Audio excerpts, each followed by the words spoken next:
Heavenly Father, we just thank you for tonight, because every time you bring us to your presence is to build us up again.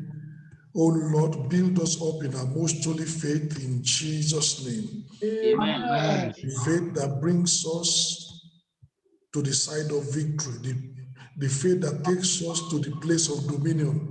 Impart unto us tonight in Jesus' name. Amen. Thank you, Lord, because we've answered. Thank you, Father. In Jesus' mighty name we pray. Amen. Tonight, by God's grace, I'm looking at the part 1 of the message, Faith for a Winning Life. And next week, by the grace of God, we'll look at the part 2 of the message, Faith for a Winning Life. It is not sufficient to just live. We must live a winning life. God did not put man in the world just to survive. God put us in the world to thrive. God put us in the world to subdue the earth, to exercise dominion. So if you are just surviving, that's not God's purpose and plan for you. You must exercise faith so that you can have dominion. Faith for a winning life. Life is full of many challenges, and life is full of untold certainties. We need faith to navigate effectively and to live triumphantly. Despite the uncertainty, we can live triumphantly. Despite the many challenges, we can still live effectively. That's why the Bible says that what is the victory that overcomes the world? Even our faith. Our faith overcomes the world with all its certainties, with all its challenges. And our faith helps us to live in victory. In the following two messages we're going to be looking at this today and next week, we'll be exploring the nature and the characteristics of the faith you need to possess for a winning life. And tonight, we thank God because God made sure that faith can be developed, whether you are poor materially or rich materially. Faith is independent of material wealth. And we should thank God for that. Because if the development of faith was dependent on having wealth, poor people will not be able to develop faith. But thank God, because faith is independent of material wealth. If having faith were linked to our possession of wealth, only the wealthy will be winners. However, we are grateful to God for making faith accessible to everybody, irrespective of their financial status. Faith is independent of material wealth. And that's one thing that we should hold on. You may say, I don't have money. It doesn't matter. I have money. It doesn't matter. Things are tight. It doesn't matter. You can develop faith irrespective of your material wealth. In James chapter 2, look at what the scripture says over there. You see, so when it comes to the development of faith, whether rich or poor, we're on the same level, because it's not dependent on that. Finance is not relevant. James chapter 2, let me read to you verse 5. Hearken, my beloved brethren, hath not God chosen the poor of this world? He's talking about people who are poor materially. In the things of the world, they don't have it. God has chosen the poor of this world.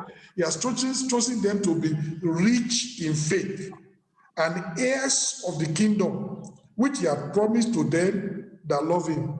So these people are materially poor, but they are rich in faith. So you can be materially poor and rich in faith.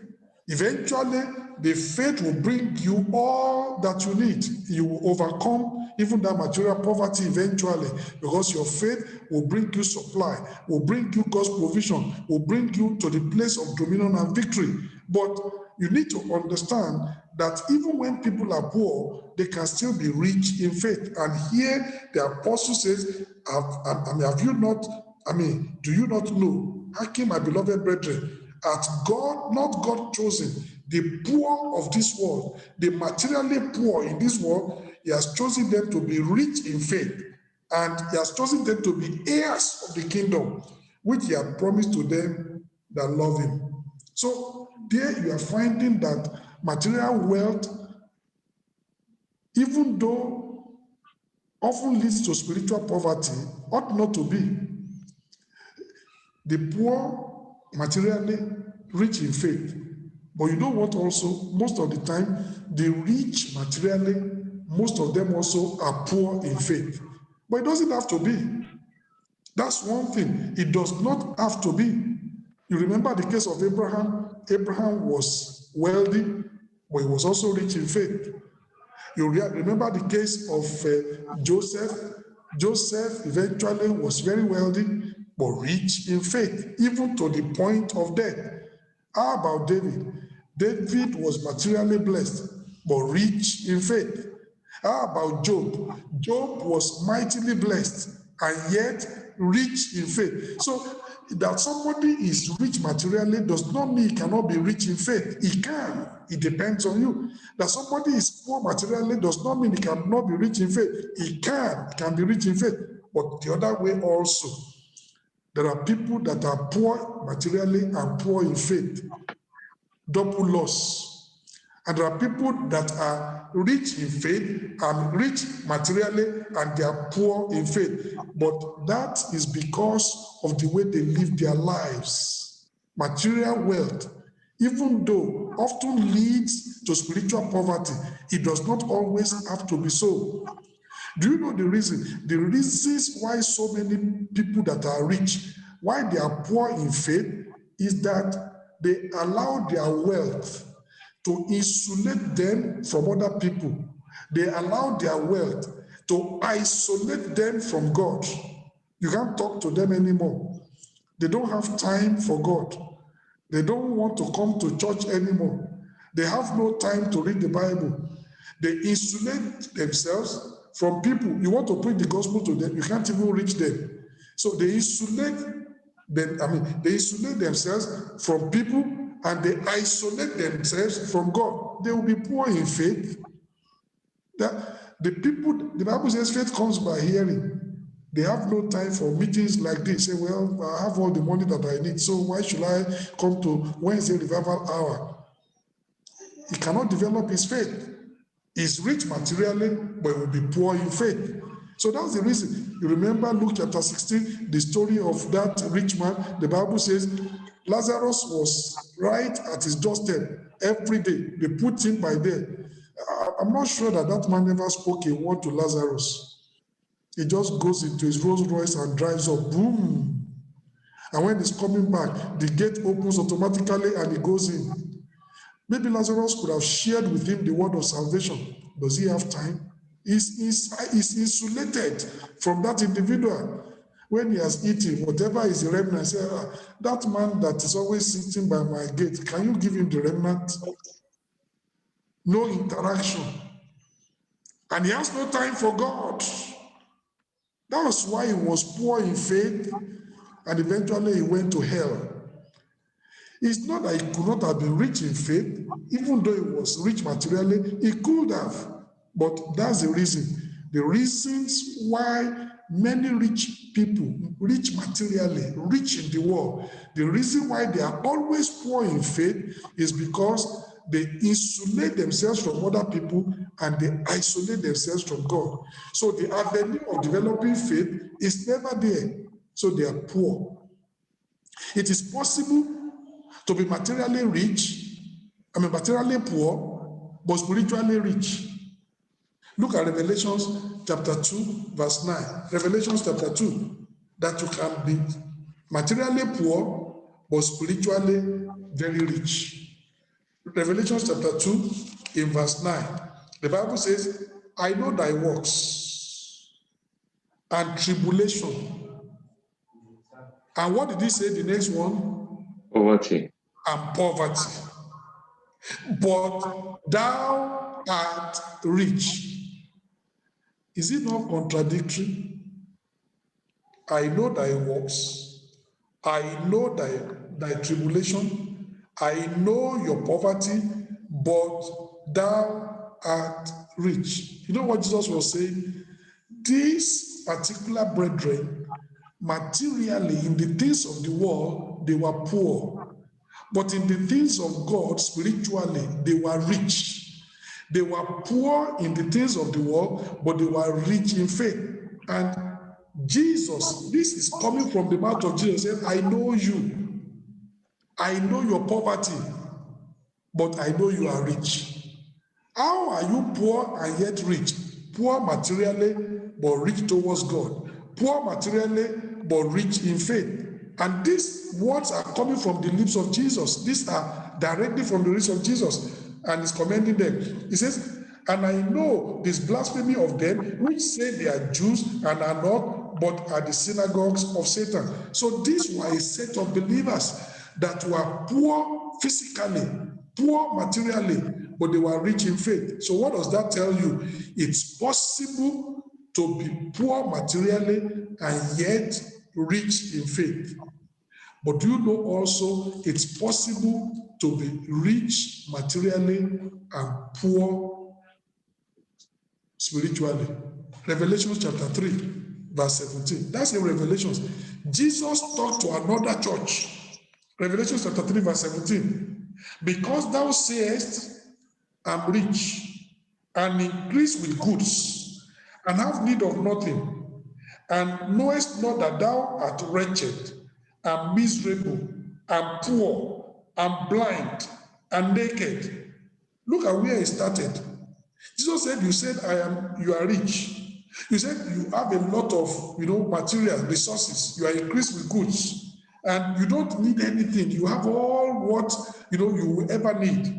And Jesus said, you don't know that you are wretched, you are miserable, and poor, and blind, and naked. This is a church. Materially, in the things of the world, very rich, but spiritually, very poor. And verse 18, I counsel thee to buy of me gold tried in the fire, that thou mayest be rich. You say you are rich, but you are poor. But if you want to be really rich, this is what to do. And white raiment, that thou mayest be clothed, and that the shame of thy nakedness do not appear, and anoint thy eyes with eye salve, that thou mayest see. They thought they were seeing. Jesus said, you are blind. But the way to having sight, this is the way. So you see that Revelation chapter 2, one church, materially poor, but spiritually rich in faith. Another church in chapter 3, materially rich, but spiritually very poor. And Christ told them, you say you are rich, but I say you are poor. Christ told the other church, people say you are poor, but I know you are rich. So it's possible, because our faith is not directly linked up with our material wealth. Faith is independent of material wealth. It depends on what you want to do. Like I told you, Abraham, Job, David, they were materially rich, and yet they were also rich in faith. So you can be materially rich and yet rich in faith. And yet there are people who are materially poor and they're still poor in faith. They lose out in the world, and they lose out in the world to come. So we need to understand that faith, as we are talking about, is independent of material wealth. So my brother, whether you have a job or you don't have a job, you can develop a strong faith. My sister, whether there are resources, material resources in the family, or there's no material resources in the family, you can develop a winning faith, because your faith is not directly linked to that material wealth. God, we are told in James chapter 2, has chosen the poor of this world rich in faith. So no correlation. You can, no matter your financial situation, no matter your material situation as concerning wealth, is irrelevant. You can develop your faith, and let your faith remain independent of that. so that whether you are poor or you are rich, you can develop your faith and be rich in faith, irrespective of your financial or material status. Very, very important. So it is possible to be materially poor but spiritually rich. But it is also possible to be materially rich but spiritually poor. Abraham, David, and Job were materially wealthy and they were still spiritually rich in faith. The materially rich, you know what the Bible says? If you are rich, God doesn't say, well, it is a sin, especially when you have made your money in the right way.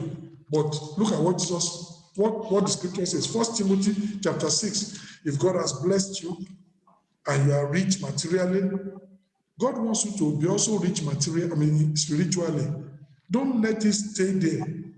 You know, some people say, well, they are coming to church, they are materially blessed, and they don't want to be spiritually rich. They say, well, let the brethren that are poor, let them do the praying, let them do the fasting. For us now, what are we fasting for? My brother, irrespective of your material wealth, fasting is still part of the Christian life. Praying is still part of the Christian life. You cannot shelve that to brethren that are poor, and say because of your physical wealth, you don't have anything, any spiritual responsibility. No.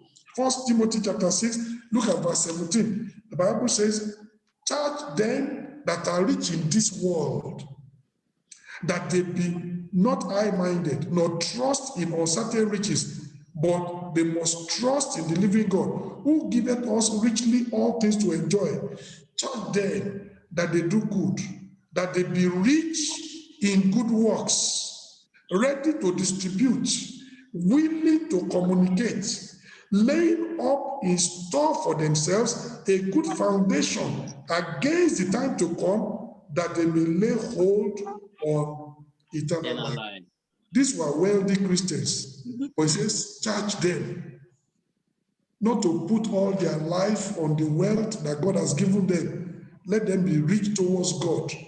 Let them be rich in good works. Let them lay things up for eternity. Let them be rich in faith. So even for those who are, who are wealthy, physically, God is saying you need to also pursue spiritual wealth. Don't let the physical wealth rob you of the possibility of being spiritually wealthy. Pursue it. I pray the Lord Himself will help us in Jesus' name. Amen. The materially rich are exhorted in the scriptures and they are encouraged to also pursue spiritual wealth. All are invited to develop faith, and all can do so if they choose to, irrespective of their status. Come to the fountain of faith and drink. In Revelation chapter 22, verse 17, and God is calling you tonight, my brother. God is calling you tonight, my sister. Come to the fountain of faith. You say, Pastor, I don't have job for the last 1 year. You can still come and drink. The fountain of faith does not say only people who have job can come. Say, Pastor, I don't even have money to pay my house rent. Even that, you can still come to the fountain of faith and drink. Revelation chapter 22 in verse 17. The Bible says, and the Spirit and the bride say, come. And let him that heareth say, come. And let him that is athirst come. And whosoever will, let him take the water of life freely. Tonight, God is calling you, irrespective of your material status. God is calling you to come to the fountain of faith and drink. Come to the fountain of faith and develop yourself. You have a job, come and develop yourself. You don't have a job, come and develop yourself. You have money, come and develop your faith. You don't have money, come and develop your faith. God is calling us and calling you and saying,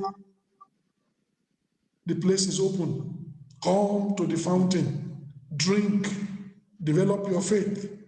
Jesus told the people on that day and said, come and drink, and out of your belly will flow rivers of living water. Come, and God is calling you. You don't need money. If faith were to be bought, maybe people who are rich, they will be rich in faith. Those who are poor, they don't have the resources to buy. But thank God, because we don't need material wealth to buy faith. We don't need material wealth to develop faith. Our faith is independent of material wealth. In whatever status we are, we can develop strong, effective, winning faith. And I'm praying that tonight you will develop that kind of faith. Amen. Faith that moves mountains. Amen.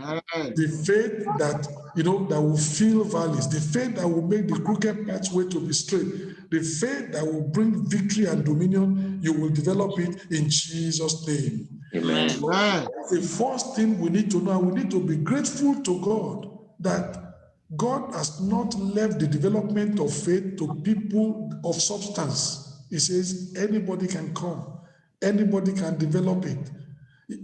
Are you poor in the days of this world?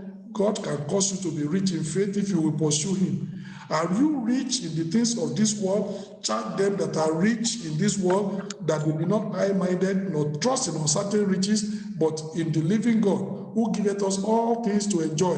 Let them be rich in good works, willing to distribute, ready to communicate, and that they may store good things against the day to come. God is calling you, be rich in faith. And tonight, God is calling us, be rich in faith, winning faith, the faith that brings you victory, the faith that brings you dominion, the faith that brings you the needed provision, the faith that leads to breakthrough, the faith that takes you to the place of dominion. God will help you to develop it tonight in Jesus' name. Amen. Ephesians chapter 5. Let's look at the second point. Ephesians chapter 5. There is a way God wants us to live. My brethren, there is a way you need to live. There is a way I need to live. Ephesians chapter 5 in verse 15. See then that you walk circumspectly, not as fools, but as wise, redeeming the time because the days are evil. God says, as a believer, you need to walk very, very carefully. You need to walk like somebody who is smart. You need to walk like somebody who is wise. You don't have to walk foolishly. Many times the troubles that come in our life is as a result of foolish acts. We take foolish decisions. We take foolish actions. We go, in the wrong direction because we don't know. And it's because of a lot of lack of wisdom in our life. And we come to crossroads in life, we don't know what to do. But that's why you have faith. That's why you need wisdom for life. Faith is indispensable for manifold wisdom. What am I talking about? Look at what the scripture says in Colossians chapter 4, in verse 5. Colossians chapter 4, in verse 5. The scripture says, walk in wisdom. My brother, God wants you to walk in wisdom. Do you know if you are married as a man and you are not wise, there will be fighting and quarreling and strife in your marriage every time. It's not the devil, but you are not wise. You are not wise in your behavior. You are not wise in the way that you speak.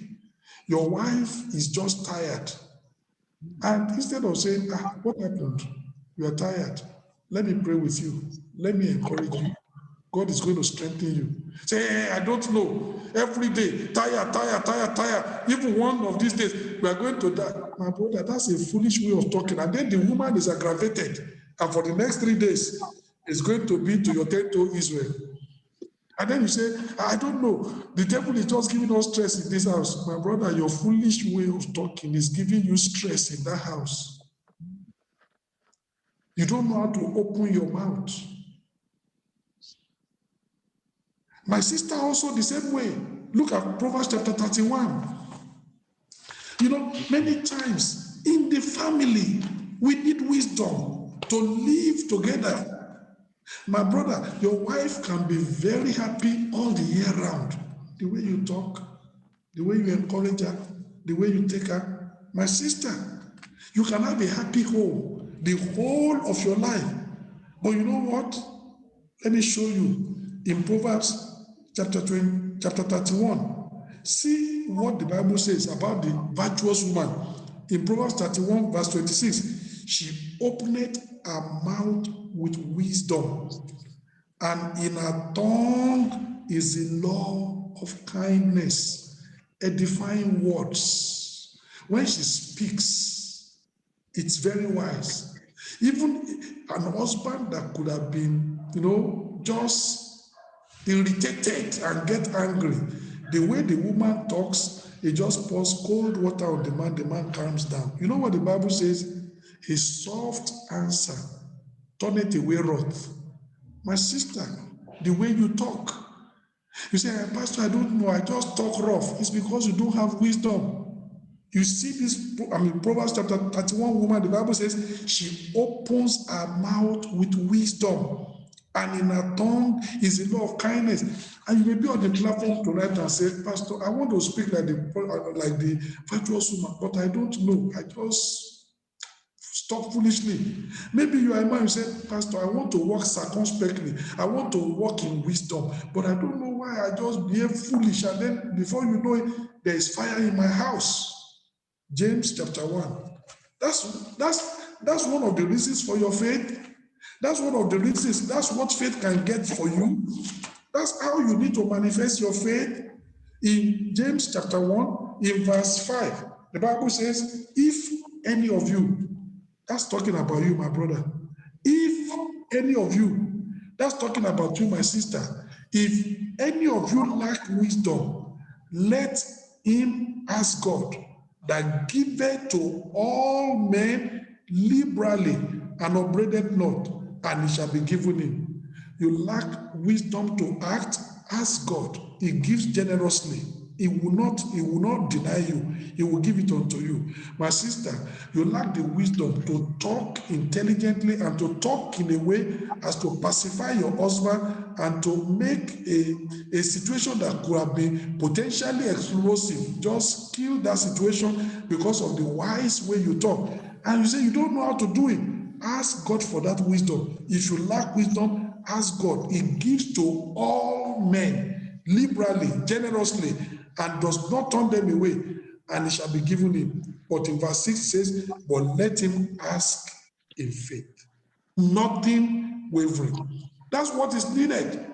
Faith is needed, indispensable for receiving manifold wisdom from God. You want wisdom from God, wisdom to know how to talk, wisdom to know how to behave. You can ask God. You can ask God. You can ask God. Look at, okay, it says, but let him ask in faith, nothing wavering. Why? For he that wavereth is like a wave of the sea, driven with wind and tossed. For let not that wavering man think that he shall receive anything of the Lord. A double-minded man is unstable in all his ways. If you come on the platform of unbelief and doubt, you cannot receive. But if you come on the platform of faith, there is enough faith, there is enough wisdom. God will answer, and God will give you wisdom. You know, Saul wanted to kill David. But you know why Saul couldn't kill David?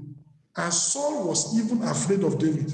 1 Samuel chapter 18. Let me show you. 1 Samuel chapter 18.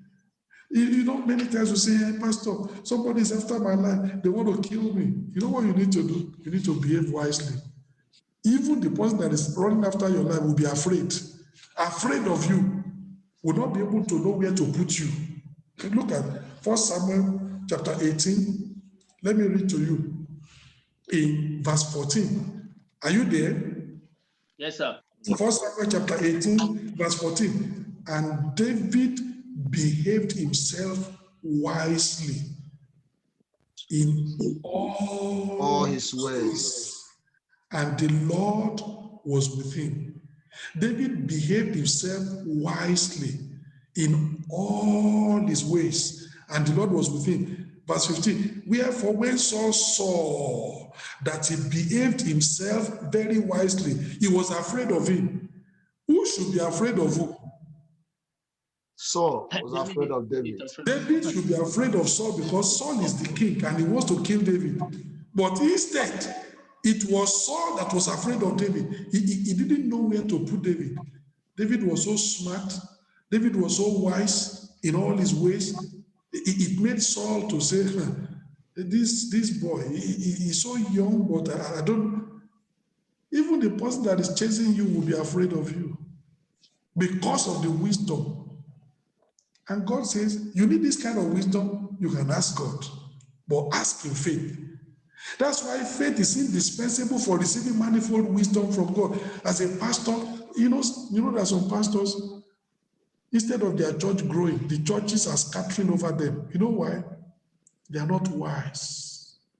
They are not wise in knowing how to manage the brethren. They are not wise enough in how to speak to the brethren. You know, there are some brethren that say, Pastor Shola, you are too soft. They want me to, take an hammer, boom, on people's head. Did you see John chapter 8? The woman that was taken in adultery. Did you see how Jesus handled that woman? The woman was already condemned, destroyed. Guilt is already killing her. She doesn't want more guilt. What she needs is forgiveness and encouragement. Did you see what Jesus Christ said? Neither do I condemn you. Is Jesus siding sin? Of course not. She already has enough condemnation. Guilt is already sending her to the grave. The shame of what she did and how she was caught is already enough punishment. My brother, she doesn't want another punishment heaped on her. Jesus said, woman, neither do I condemn you, but as you get your freedom from now, go and sin no more. And that woman will go and say, so with all what I've done, God still loves me. With all that I've done, instead of condemning me, he's still encouraging me. That woman will serve God. But you know, some pastors will say, you can do this in this kind of church. My sister, we will finish you today. And you will know that you don't come to Deeper Life to come and do this nonsense. My brother, you are not wise. That's a foolish pastor. Instead of that person continuing in church and serving God, that may be the end of that individual serving God. Will go away. And there are people we have sent away out of the church because of the way we talk, because of our reaction, because of this and that. And we think that we are smart. We think that we are wise. No, my brother, you are not wise. It's the opposite of wisdom you have demonstrated. It's the other way around. Say the church is not going because we are standing on righteousness. No. The church is not growing because you are doing things foolishly. You mount the pulpit and then you are going to, they ask you a question. Instead of answering the question, then the people, you will use it to be throwing stones at people. Oh, throwing stones at people does not, it just destroys your message. The person you are speaking to knows pastor is me the pastor is addressing. That message has no value because it's not going to do anything. But just be a child of God, just be, a spokesman for God. Just leave the job for the Holy Spirit to do. Don't use the pulpit to throw stones at people. People who have quarrel with you say, today, I will show you I'm pastor in this church. No, you are pastor for everybody. You are pastor for everybody. When God told Joshua, I want you to take these people and take them across Jordan. Joshua could say, now I have the power to take somebody across Jordan or not. You, the other time you called me names. You are not going to stay on this side. My brother, that's foolishness. You don't use your position as a leader to be oppressing people. That's foolishness. And instead of that church growing, the church is going to decrease and you're going to have more tension. That's foolishness. So some of us, we are pastoring. We don't have enough wisdom the way God will want to give unto us. And I'm praying today that even as a pastor, you will pray that God will give you wisdom. Wisdom to manage people. Wisdom to relate with people. Wisdom to know how to encourage people and to take them along the way to heaven. So that as many people can get to heaven because of what you are doing. My brother, we need to have the wisdom. If you don't have the wisdom, many things are going to scatter in the local church. And we will say it's the devil. No, it's not the devil. It's just because we do not have the wisdom to be able to handle that situation. Do you know what Paul was saying? Look at it, 1 Corinthians chapter 6. There was a problem in the Corinthian church. You know the question that Paul asked them? Let's see that question. He said, is the devil? No. Many times it's not the devil. It's lack of wisdom. 1 Corinthians chapter 6. It says, let me read to you from verse 4. It says, if then ye have judgments of things pertaining to this life, set them to judge who are least esteemed in the church. I speak to your shame.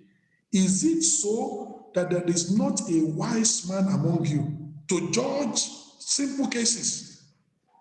No, not one that shall be able to judge between his brethren, but brother goeth to law with brother, and that before the unbelievers. So they drive themselves to the worldly court, and unbelievers now are judging between a Christian and a Christian. And Paul said, do you mean that there is no wise individual in the local church that could handle that case and resolve the issue, that now is unbelievers that is resolving issues for you? Let me tell you, wisdom is very, very important. Highly, highly, highly important. Show me a pastor that the church is growing. Possibly that pastor has a lot of wisdom to organize, wisdom to manage people, wisdom to manage resources, wisdom to know, to encourage, wisdom, in doing things, and people, no friction. People are encouraged, people are empowered, and they move on. And people say, I'm going to help this pastor, I will make sure that this ministry does not die. They support you. Not that they will say, well, we're going to start the church, we'll start this pastor, we'll staff him on funds, we will not even come to church, we'll frustrate his effort. Because you as a pastor does not know how to behave. But the Bible says, David behaved himself wisely in all his ways.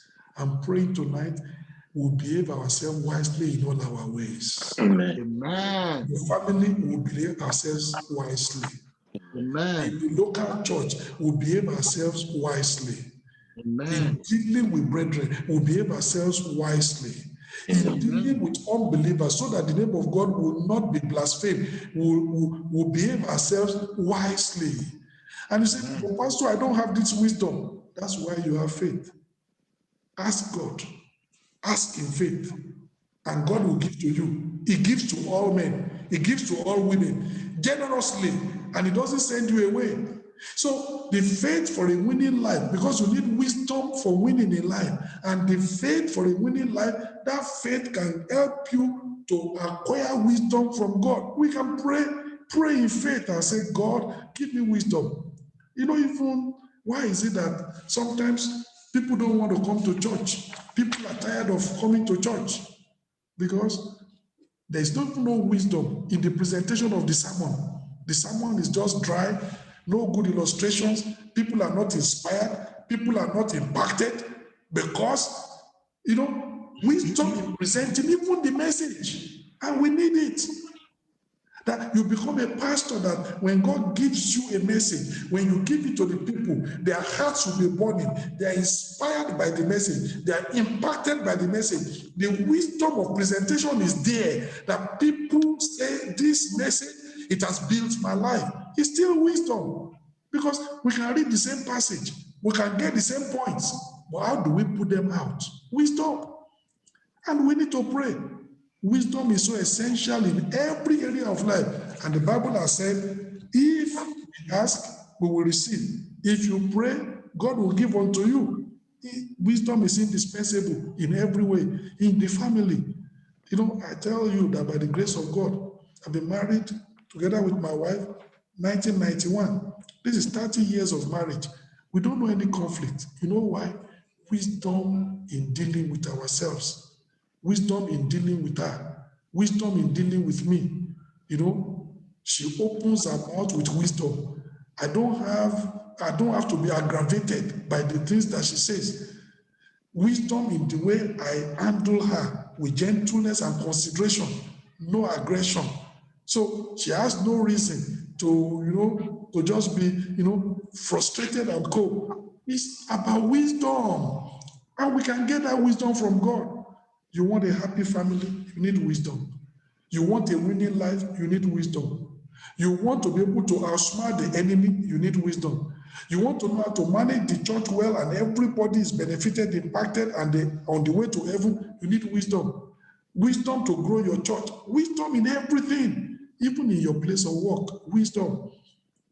People may go and report you to your boss, but the way you comport yourself and you behave, the boss does not believe their stories.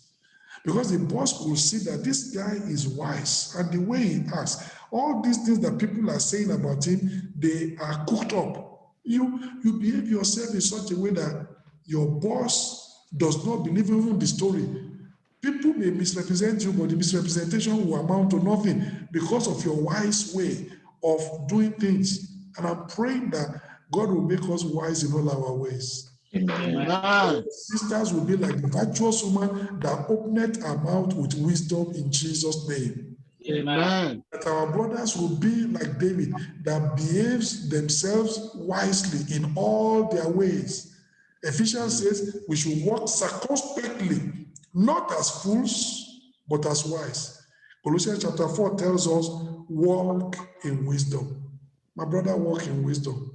You see, I don't have it. You have faith. Faith can get you the wisdom that you need. Pray in faith, God will give it unto you. The scriptures enjoin us to walk as wise people and not as fools. This therefore necessitates having wisdom. Many believers lack the wisdom to navigate life effectively. Many of us build on shifting sands rather than on the solid rock. You know what Jesus Christ said? I will liken a wise man to him that hears my word and does it. And I will liken a foolish man to him that hears my word and does not do it. One builds on the rock, the other one builds on the sand. But the one that builds on the rock, enduring structure. The one that builds on the sand is coming down. Everything, effort, materials, money, everything will be wasted. Whatever has been invested in that house, built on the sand, is not going to survive. Everything is coming down. Be wise. All the things you are listening to on the platform, you come on Wednesday, you listen, put it into practice. You come on Sunday, you listen, put it into practice. Christ said, I will liken a wise man to him that heareth my word and does it. You need to do. Don't just hear and be excited. Hear and put it into action. Foolishness, what is happening? It is foolish. In foolishness, we abandon our. Look at foolishness. Jeremiah chapter 2. When somebody behaves foolishly, let me show you what happens. Jeremiah chapter 2. And God says, look at these foolish people. How can they do this? Jeremiah chapter 2. This is foolishness. Jeremiah chapter 2, verse 13. For my people, not sinners. God is talking to his people. He said, for my people have committed two evils. Now, which two evils did God's people commit? Number one, they have forsaken me, the fountain of living waters. That's the first evil. Number two, and they have hewn themselves out cisterns, broken cisterns that can hold no water. Let me explain the two evils unto you to see it is foolish. God is a fountain of living waters that never dries. Is ever with you, always bubbling up. You need to drink in the morning, just get to the fountain, drink. Afternoon, the fountain is there, drink. In the evening, the fountain is there. Ever constant supply, you always have it. You abandon that. Then you go and take a source that is far away. You have to go to the river, 2 kilometers to walk to the river, to go and fetch water. But at least take pot that is okay, so that even the little water you fetch and you walk back 2 kilometers, at least maybe that water can serve you for about 2-3 days. You drink. When you finish, you go back. But you know what they did? They even got broken cisterns. So when they fetch the water will be pouring. By the time they got home, there is no water. Is that not foolishness? You abandon a constant, ever-living source. Then you go and take an inferior source. But even now, you are going to that source to go and fetch water. You are taking broken cisterns. And God says, my people have committed two evils. They forsake me, the fountain of living waters. Then they even took broken cisterns to go to even the source that they have now chosen. Can't you see foolishness? And sometimes that's what we do. In foolishness, we abandon the source of help. We abandon the source of hope. We abandon the source, and then we hope to prosper with broken cisterns that cannot hold water. Of course, there's no prosperity. How can you abandon the way of righteousness and go into the way of sin? You are coming to a church like this, where we are praying, there is night vigil, where we are fasting, where we are seeking God. You abandon this one, then you go and seek oracle. Don't you see that that's foolishness? You abandon the fountain of living waters, then you take broken cisterns to go to the oracle that can hold no water. You will come back from that oracle empty-handed. Nothing is going to come out of it. You've just wasted your time and effort. It's Jeremiah chapter 2, verse 13. That's foolishness. Wisdom tells us, stay with the fountain. Drink at the fountain. Eventually, your task will be satisfied. Amen. Your needs will be met. Amen. Stay with the fountain. Don't abandon the fountain of living waters. Broken cisterns to go to another source is useless, it's foolishness. Be wise. And tonight I pray the Lord that you'll be wise in Jesus' name. Amen. Proverbs chapter 22, verse 3. Look at what wisdom is all about. Wisdom. And faith can get you that wisdom. That's why we need to develop our faith and say, God, I want to live in the realm of wisdom. I want to live as somebody who is very smart, who is very wise. I want to be wise in all my ways. You pray in faith, God will give it unto you. Proverbs chapter 22, verse 3. A prudent man, a wise man, foreseeth the evil and hideth himself. But the simple pass on and are punished. When you are foolish, you easily walk into danger, walk into problem. But when you are wise, you can already perceive danger ahead. You can already see, some challenges ahead, and you prepare yourself to be able to overcome them. That's what the Bible is saying. So we walk blindly and foolishly into many dangers, and then later we'll be praying and say, God, why did I get into this? Because one was foolish. Why did I get into this mess? Because of foolishness. That's why you got into that. Not because the devil is smart, not because the devil is very powerful. Because we were foolish, because we lack wisdom, we walk into it. And before you know it, the Bible says, a prudent man foreseeth the evil, hideth himself, but the simple, the foolish, pass on and they are punished. So many things we suffer in life, many times is as a result of lack of wisdom. That's why the Bible says wisdom is this principal thing in life. And with all you're getting, get wisdom. My brother, with all you're getting, get wisdom. When you get this faith, let this faith help you to get wisdom. First of all, wisdom is the principal thing. It will help you really in life. Things will just be very, very good around you. You need it. However, we can receive the necessary wisdom for quality of life, for effective living. God, do you remember that Solomon was not as wise as he was? The Bible says he had a dream, and God asked him in that dream in 1 Kings chapter 3, and God said, Solomon, what do you want me to do for you? Anything you want, I will do it for you. Solomon could have said, oh God, I want you to wipe out all my enemies. That's why some of us, if God gave us the option today and say, anything you ask, I will do for you. Many of us, how God will wipe out our enemies will be our first. And that's foolish. Solomon didn't ask that. He didn't say, I want you to wipe out my enemies. That's not important. Solomon didn't say, let me show you, 1 Kings chapter 3. Some of our prayers are not wise. And some people don't understand that. Die. My brother, there is more than dying. You can use that time to ask for better things. You say, this enemy is chasing me. Oh, I pity you. It just shows that you don't even understand the Bible. 1 Kings chapter 3, let's see it.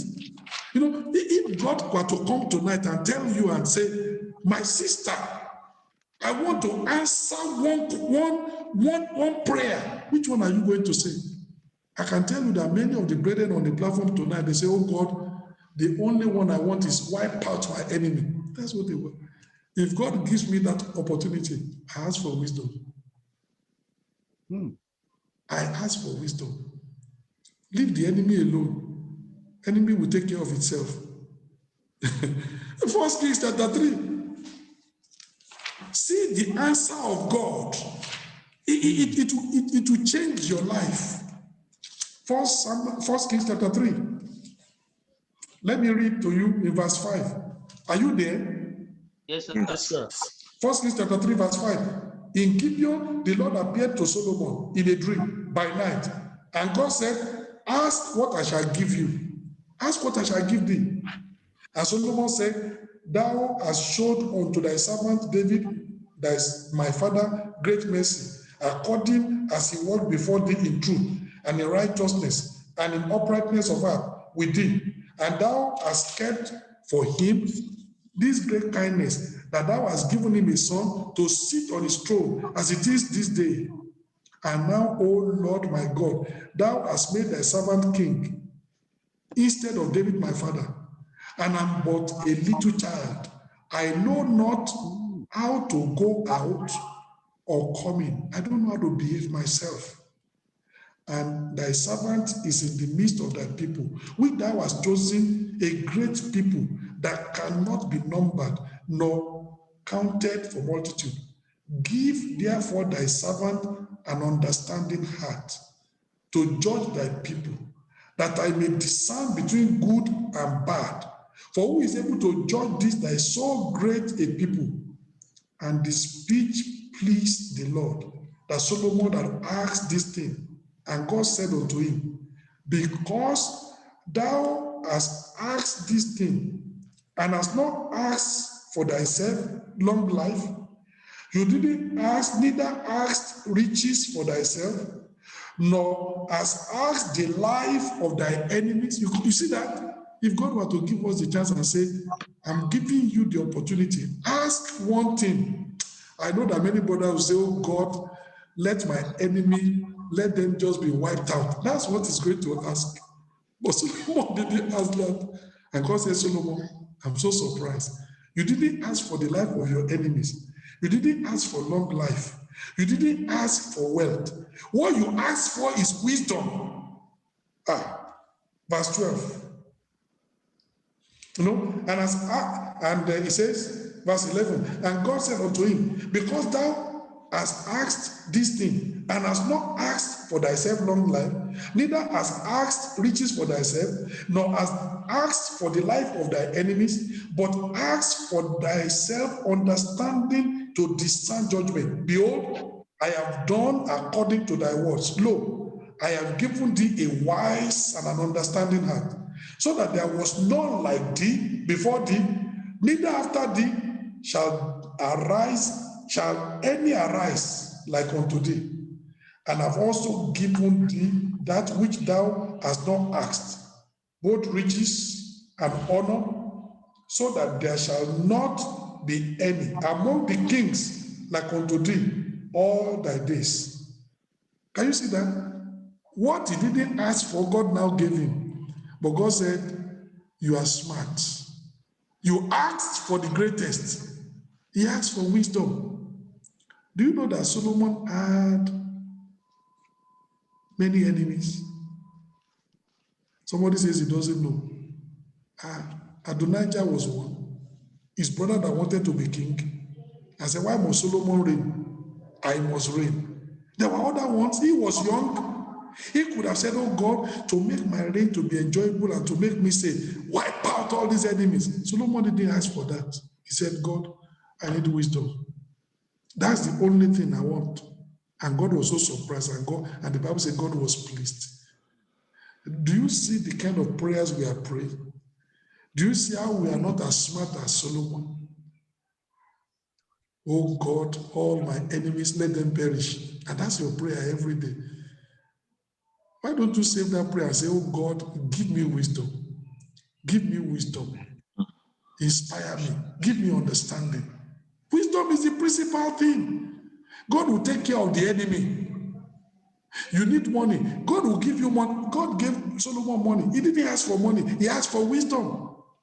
If you get wisdom, you will have every other thing. Wisdom will bring money. Wisdom will bring power. Wisdom will bring anointing. Somebody says, Pastor, what are you? Look at Proverbs chapter 3. That's where the Bible says wisdom is the principal thing. And I'm praying that tonight, that this message is going to send a signal.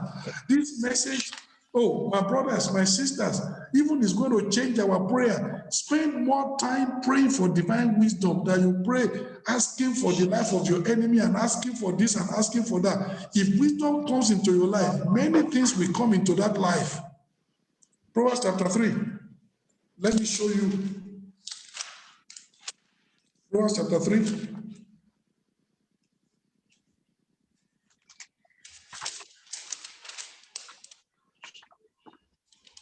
From verse 12. For whom the Lord loveth, he corrected, even as the Lord doth the Son, in whom he delighted. Happy is the man that findeth wisdom. Why? And the man that getteth understanding. Why? For the merchandise of it is better than the merchandise of silver, and the gain thereof than fine gold. She is more precious than rubies, and all the things that thou canst desire, they are not to be considered, compared unto wisdom. Now, what happens? When you now have wisdom, length of days is in our right hand, is in the right hand of wisdom. And in our left hand, riches and honor. He said, when you get wisdom, it will bring other things. Length of days, wisdom will bring it to you. Riches and honor, wisdom will bring it unto you.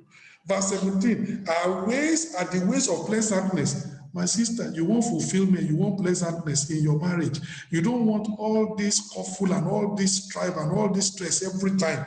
Get wisdom, because the ways of wisdom are the ways of pleasantness, and all our paths are peace. If wisdom comes into your life, peace will come into your family. If wisdom comes into your life, fulfillment will come into that family. Pleasantness will come into that family. She is a tree of life to them that lay hold upon her. And happy is everyone that retaineth wisdom. I pray that God will help us to see the importance of wisdom tonight in Jesus' name. Amen. Amen. When we finish praying, forget about Satan. Leave Satan alone. Forget about your enemy. Leave your enemy alone. What are we going to pray for tonight? Wisdom. Wisdom. If God gives us wisdom, every other thing is coming. If you have wisdom, Amen. honor is coming. If you have wisdom, wealth is coming. If you have wisdom, peace is coming. If you have wisdom, pleasantness is coming. If you have wisdom, long life is coming. If you have wisdom, every good thing in life will be coming, because wisdom will show you how to get those things. That's why the Bible says wisdom is the principal thing. Therefore, get wisdom. And your faith can bring you wisdom. You lack wisdom, pray. And the Bible says, pray in faith. And God who gives wisdom liberally, he will give unto you. That's where we should concentrate on. If we have wisdom, things are going to be all right. I'm telling you, wisdom, if you have wisdom, you know how to run your business to make a profit without any corruption, without any bribe. Wisdom will give you that, to know the strategies to use to make a profit and to live well. Wisdom will bring wealth. Wisdom will bring honor. Wisdom will bring many, many things in our life. That's why we should run after wisdom. Don't run after the life of your enemy. Okay, when your enemy has been killed, does it make you rich? No, sir. No, sir. You know, somebody said that you cannot kill an enemy. His son becomes your new enemy. So the peace you are chasing, when that enemy has died, his son will become your new enemy. You are not going to still have that peace. You are wasting time.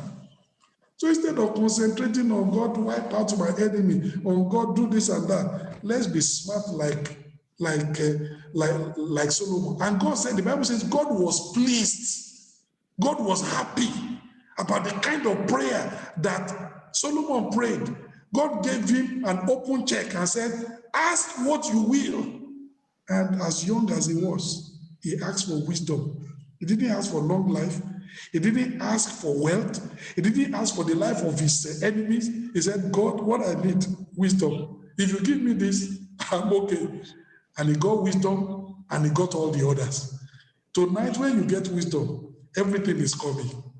Amen. I'm telling you, everything is coming. Wisdom will bring you honor. Wisdom will bring you wealth. Wisdom will bring you provision. Wisdom will bring you peace in the home. Wisdom will bring you pleasantness. Wisdom will bring you fulfillment. Wisdom is the principal thing. And let your faith ask and receive that wisdom. If anybody lacks wisdom, let him ask God, and God gives liberally. And tonight, I'm praying that as we pray for wisdom, God will shower it on us. And that wisdom will be evident in the life of the husband. That wisdom will be evident in the life of the wife. It will bring peace. It will bring fulfillment. It will bring pleasantness in the home, in Jesus' name. Amen. You know, when God wanted Moses to construct the tabernacle, and the tabernacle was so involving, let me show you what God did. Exodus. Let's see it. Because what God, if God did it at that time, because he wanted to build a physical building. A physical building. You are the temple of God. You are more important than the physical building. If God gave people wisdom to build a physical building, he wants to give you wisdom so that you can build this spiritual temple. Amen? Amen. Exodus chapter 31. Let's see. Exodus 31 from verse 1. And the Lord spake unto Moses, saying, see, I have called by name Bezaleel, the son of Uri, the son of Hur, of the tribe of Judah, and I have filled him with the Spirit of God in wisdom and in understanding and in knowledge and in all manner of workmanship, to devise cunning works, to work in gold and in silver and in brass. God gave people wisdom to assist Moses in the building of the tabernacle. God said, I have filled that individual with wisdom. He knows what to do. He will know what to do. And Holiab and Bezaleel, God filled them with wisdom. And other people that joined up with them.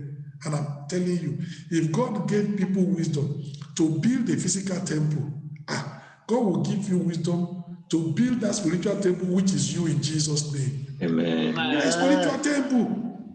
If God can give wisdom to build a physical temple, physical materials, how much more is ready to give wisdom to build the spiritual temple of which we are? Look at chapter 35, verses 34 and 35. Exodus 35, verse 34. Exodus 35, verse 34. And he hath put in his heart that he may teach both he and Aholiab, the son of Ahisamach of the tribe of Dan. Then hath he filled with wisdom of heart to work all manner of work of the engraving of the engraver and of the cunning workman and of the embroiderer in blue and in purple and in scarlet and in fine linen and of the weaver, even of them that do any work and of those that devise cunning work.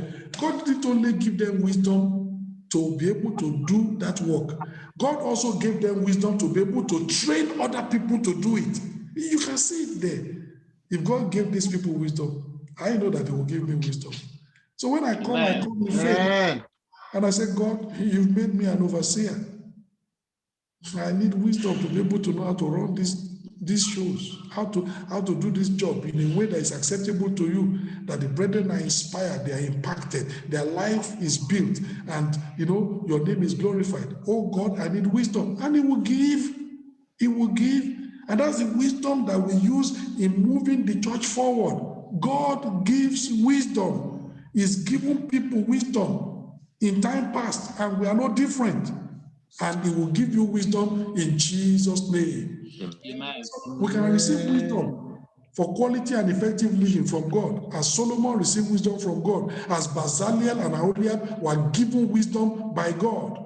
Faith is indispensable in receiving manifold wisdom from God. You can pray in faith and God will give it unto you. If we ask God for wisdom, as Solomon did, He will give us as we ask in faith. That's what you need to do. Ask in faith. Solomon asked, God gave. And if we ask, He will give. He is the one that said, if you lack wisdom, ask. He will give liberally. He will not shun you. So ask, but ask in faith. Faith helps us, is indispensable in receiving manifold wisdom from God. Lastly, tonight I'm looking at invaluable for a meaningful work. You need faith to have a meaningful work this side of heaven. There are so many challenges, so much turbulence, so much uncertainty, and yet we can work meaningfully in the midst of the uncertainty. We can work meaningfully in the midst of the turbulence. We can work meaningfully in the midst of the challenges, but faith is important. In order to live a life that pleases God, we need faith. Hebrews chapter 11, verse 6. Hebrews chapter 11,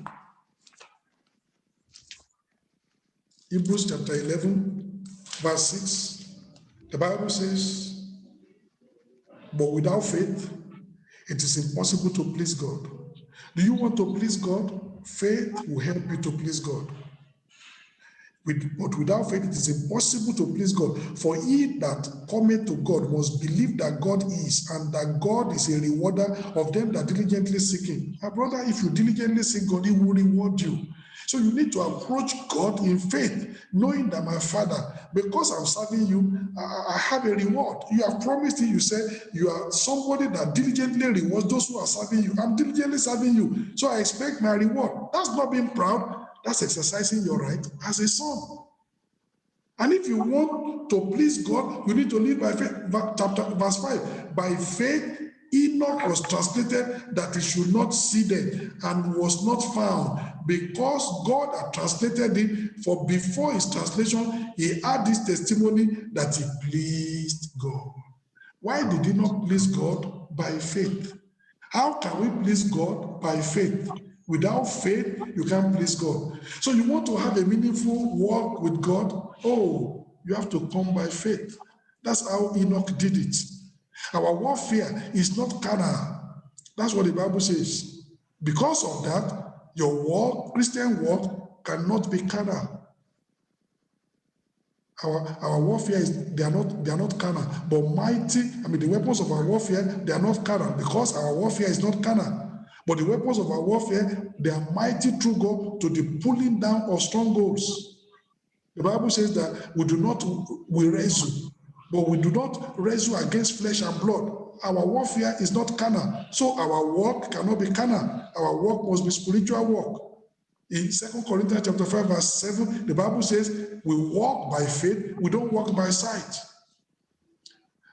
My sister, there is not enough food in the house, and you are the widow of Zarephath, and you are going to go and take that, that flour and take the oil to bake today's food. You need to go in faith. Said, I thought I took almost everything yesterday. Don't worry, there will be multiplication. As you take, God will multiply. Don't go in doubt. Just go there, take what you need for today, take the oil, take the flour, it will multiply. We need to walk by faith, not by sight. Don't walk by the fact that I have only a little oil and a handful of meal, and that's it. God has already spoken. This barrel of meal will not waste. This cruse of oil will not fail until God sends rain upon the earth. Believe God to multiply. Walk by faith, not by sight. If you walk by sight, you will depend upon that little cruse of oil and that small meal. But if you walk by faith, you know that God said, even this small food, It's going to help us for the next 6 months before rain will come. And it will help you for the next 6 months before rain comes. Walk by faith. Don't walk by sight. Walk by faith. Don't walk by sight. My sister, you are expecting, you are married, you are looking for a baby, go to the market, go to the supermarket, buy baby things. Say, I don't want anybody to see me because they will say I'm crazy. Why am I buying baby things? Walk by faith and not by sight. Prepare for the baby. If you really believe God, if you really believe that God says what he means and he means what he says, that God is going to give you a baby, prepare for the baby. That's what faith does.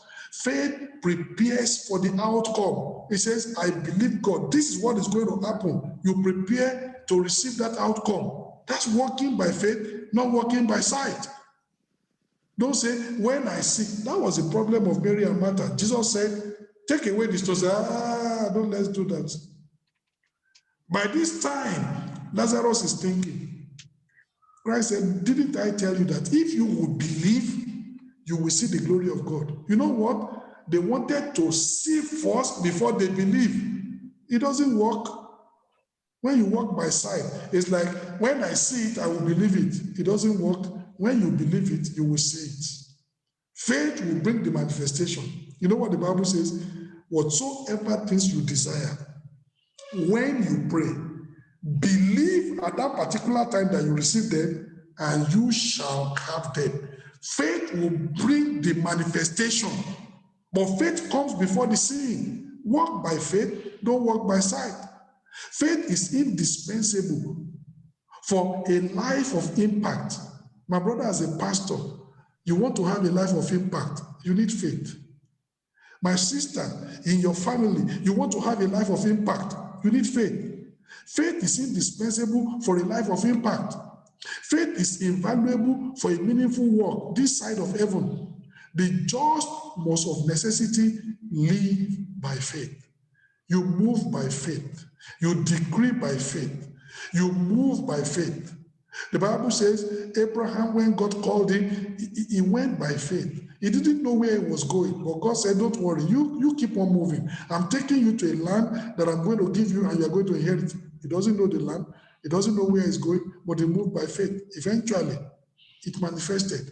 If you will move by faith, it's invaluable for a meaningful work this side of heaven. We need faith.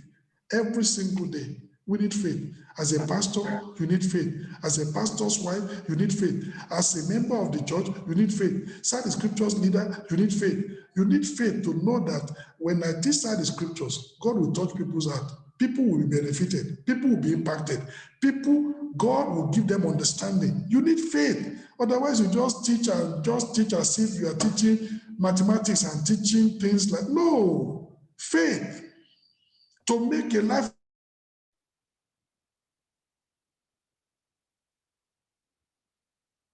God is going to take us to that point in Jesus' name. Amen. That we can please God like Abel because we are living by faith.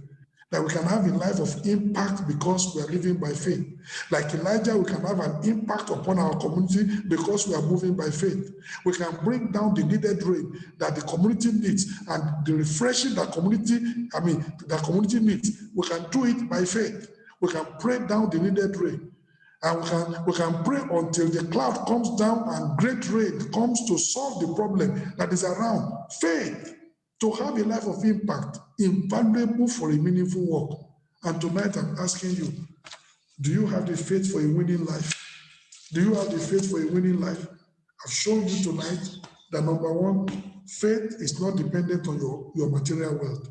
Whether you are poor, whether you are rich, physically, materially, is irrelevant. You can be rich in faith. You can develop your faith. You can develop a strong and effective faith. You can develop a mountain-moving faith. It doesn't depend on whether you have a job or you don't have a job. It doesn't depend on whether you are married or you are not married. It's not dependent on whether you have money or you don't have money. Faith is independent of material wealth. Everybody, you can come to the fountain of faith and drink, and then you can move on. And number two, faith is indispensable for receiving manifold wisdom from God. And we need wisdom. Much of the failures, much of the frustration, much of the stress, Much of the challenges we have in our life is as a result of foolish decisions, foolish actions, foolish things that we do. That's what is causing much of the problem. If we will have wisdom, our lives will be very pleasant. Our lives will be very, very good. And tonight, faith can bring you that wisdom. Invaluable, indispensable for manifold wisdom. And number 3, faith is invaluable for a meaningful work. You want to live a life of impact, a life that pleases God, you need faith. Without faith, you can't please God. Without faith, you can't be like Enoch. Without faith, you cannot make an impact. But I pray that by the grace of God, all of us, we will live a life of impact. Amen. We'll live a winning life in Jesus' name. Amen. We're not just going to be living to survive, we are going to thrive. We're not just going to be living from hand to mouth, but we have more than enough. We'll be able to even give out because we have more than enough.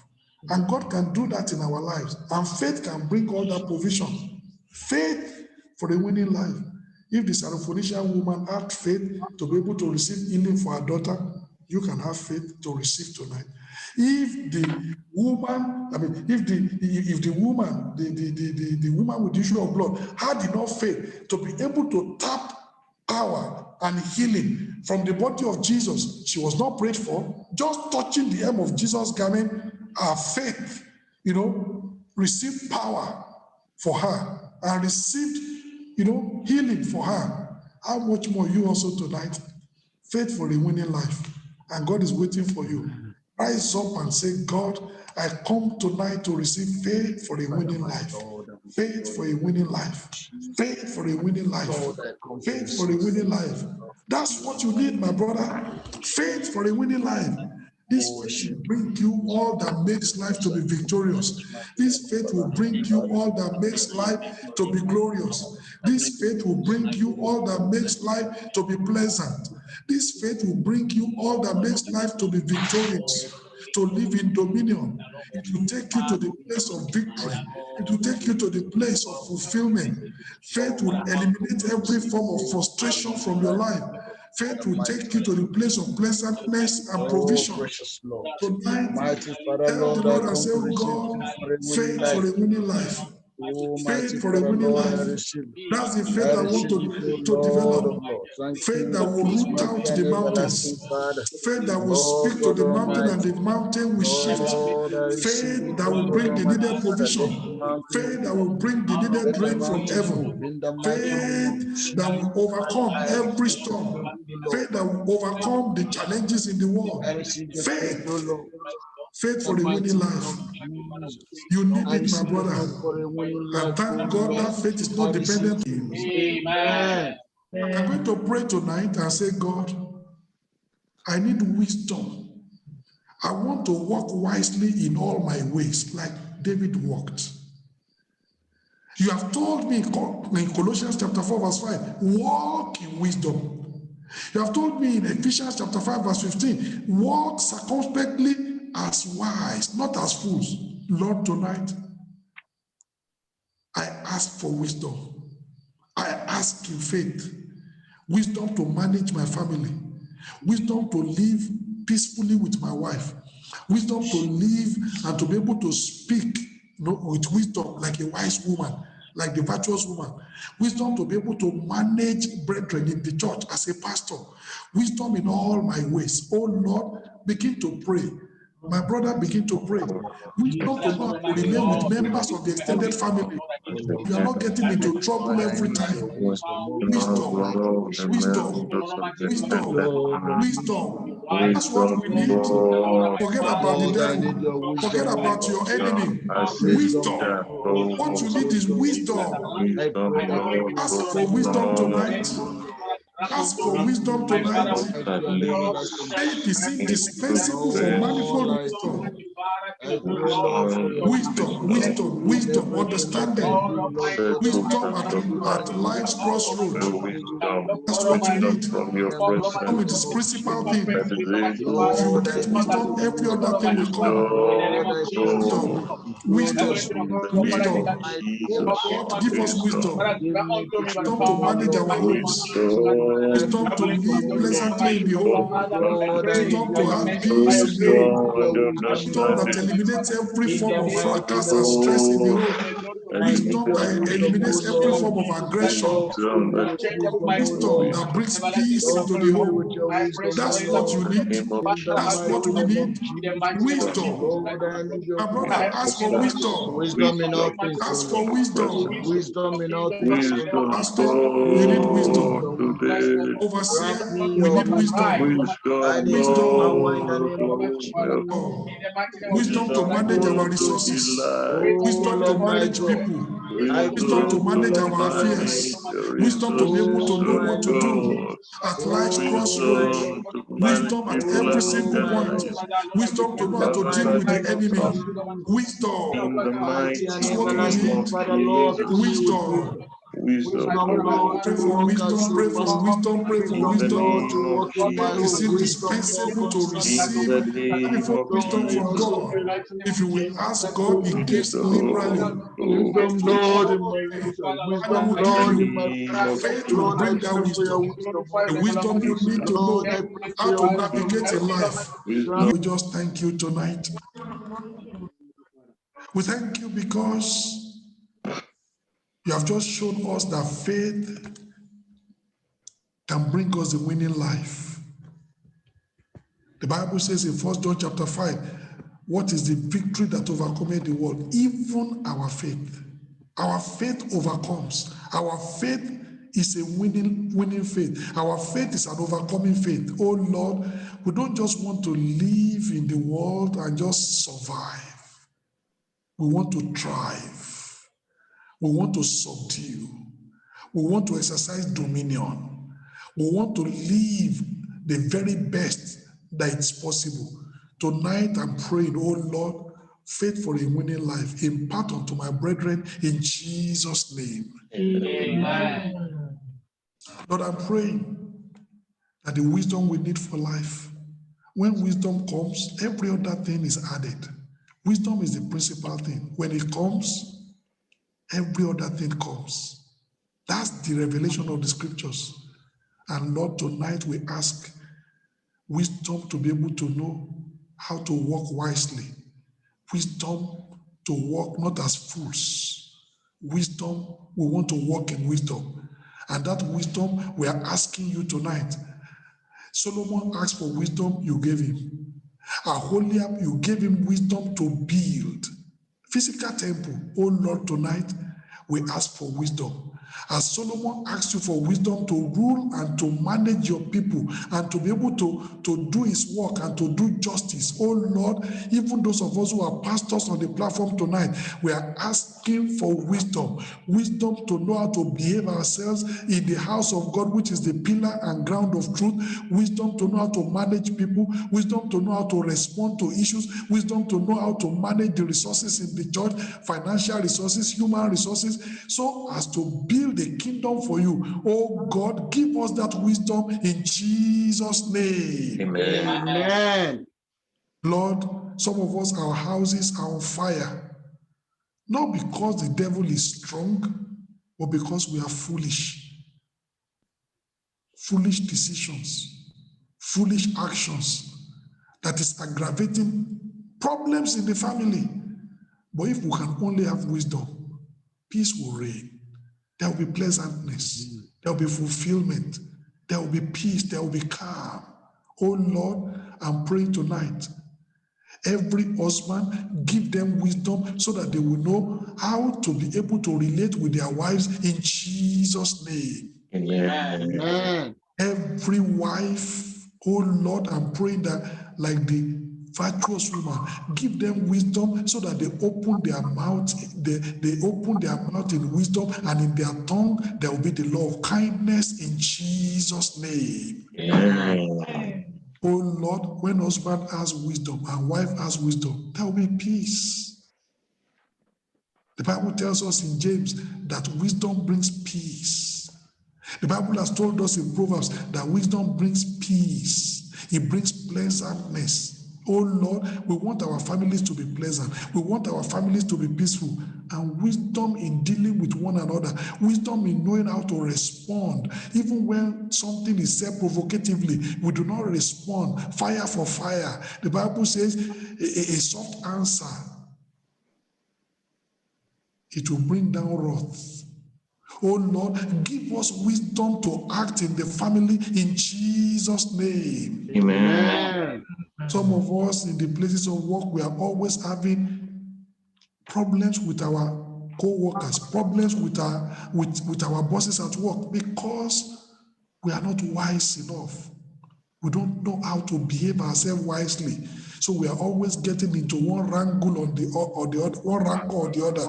Oh Lord, from tonight, give us wisdom so that even in our place of work, we can be at peace with everybody in Jesus' name. Amen. Lord, wisdom that helps us to run our business and our affairs, wisdom that brings provision, wisdom that brings profit, wisdom that brings peace, wisdom that brings all the things we need in life, wisdom that brings long life. Oh Lord, grant unto us that wisdom we receive tonight by faith in Jesus' name. Amen. And Lord, we want to be able to walk, to have a meaningful life, a meaningful walk. And we need faith. Amen. Oh Lord, Amen. this winning faith that makes life to be so pleasant and fulfilling. The faith that drops away every form of frustration. The faith that removes the mountain and throws it into the sea. The faith that is able to overcome every form of turbulence. Oh God, impart that faith unto us tonight in Jesus' name. Amen. Amen. Thank you, Lord, because we know you have answered. Father. Thank you, In Jesus. Jesus' mighty name, I pray. Amen.